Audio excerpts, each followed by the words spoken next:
ఆదోనిలో సద్దుమణిగిన వాల్మీకి కురువ వర్గాల వివాదం.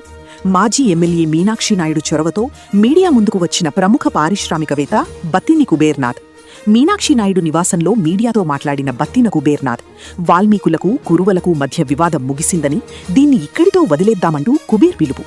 కుబీర్ మాట్లాడుతూ వాల్మీకుల గుడికి తాను బోర్ వేపించానని, అదేవిధంగా ఎన్నో కులాలకు మతాలకు సేవలు చేశానని, 2 పుస్తకాలు రాసినా తక్కువ పడతాయని బత్తిన కుబేర్నాథ్ భావోద్వేగంగా ప్రసంగించారు. తనకు వ్యతిరేకంగా ర్యాలీ తీయడంతో తీవ్ర మనోవేదనకు గురయ్యానని, తీవ్ర కలత చెందానని ఆయన ఆవేదన వ్యక్తం చేశారు. ఒకవేళ నా వల్ల వాల్మీకులు నొచ్చుకుని ఉంటే క్షమాపణలు కోరుతున్నట్లు ఆయన కోరారు. ఈ వివాదానికి ఫుల్ స్టాప్ పెట్టేందుకు కారకులైన పెద్దలు మీనాక్షి నాయుడుకు ఆయన ప్రత్యేక ధన్యవాదాలు తెలిపారు. జరిగిందే విషయం ఏంటి, నాతో సీసీ ఫుటేజెస్ కూడా ఉన్నాయి. ఆయనంతకాయన మన ఫ్యాక్టరీకి వస్తే దాన్ని కిడ్నాప్ అన్నారు, ఏదో సృష్టించినారు. ఎవరు సృష్టించినారో, మూడో వ్యక్తి ఎవరు సృష్టించినారో తెలియదు, కానీ మనకి దాని గురించి అనవసరం. కానీ వాల్మీకి సోదరులందరికీ నా నమస్కారాలు. ఇక్కడ ఏం జరిగింది, వాట్ ఈజ్ వాట్ అనే విషయం ఎవరికి తెలీదు.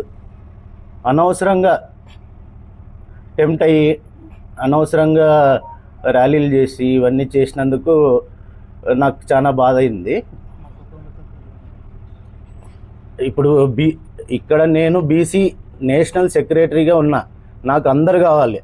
నేను యాక్చువల్గా వాల్మీకి గుడికి బోర్ వేయించిన ఆదోనిలో, అది కొంతమందికి తెలియదు. నేను ప్రచారం చేసుకోవడానికి ఎప్పుడు సోషల్ మీడియా ముందు రాలే. నేను ఎన్ని సేవలు చేసినానో 2 బుక్కులు అవుతాయి నేను సేవలు చేసిండేవి ప్రజలందరికీ. అన్ని కులాలు, ముస్లిమ్స్ అయితేనేమి, హిందూస్ అయితేనేమి, బీసీ కులాలను అయితే ఏమి, ప్రతి ఒక్కరికి. ఇంకోటి నాకు రీసెంట్గా ఒక థాట్ వచ్చింది, వాల్మీకులకు ఒక కమ్యూనిటీ హాల్ చేయించాలని. అవన్నీ తెలియదు ప్రజలకి. నేనేదో ఒక స్టేజ్కి వెళ్ళిపోతున్నానని ఒక్కొక్కరు ఒక్కొక్క రకంగా మాట్లాడుకుంటూ ఇలా చేయడం తప్పు, ఇలా చేయకూడదు.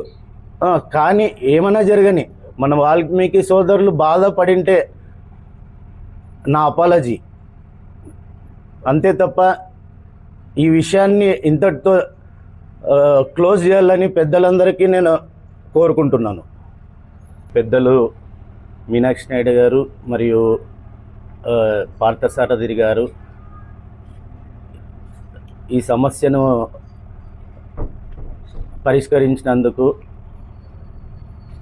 నా నమస్కారాలు వారందరికీ.